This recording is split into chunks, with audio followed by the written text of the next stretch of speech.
అందరికీ గురు పౌర్ణమి శుభాకాంక్షలు. ఈ రోజుని గురు పౌర్ణమి లేదా ఆషాఢ పౌర్ణమి లేదా వ్యాస పౌర్ణమి అని అంటారు.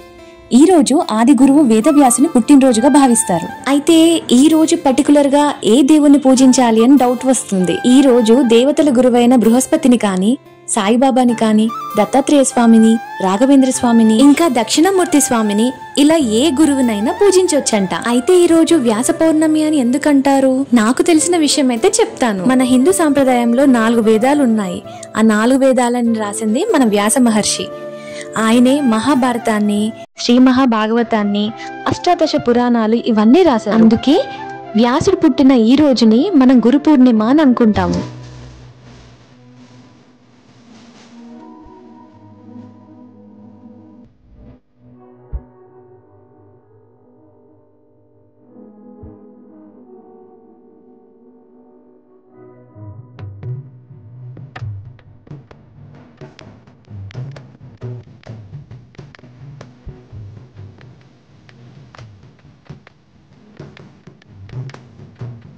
పొద్దున్నే లేచి పిల్లల్ని రెడీ చేసి స్కూల్కి పంపించి నాకు తోచిన ప్రసాదం ఏదో వండేసి నాకు తెలిసిన విధంగా నా పూజ నేను ముగించేసుకున్నాను.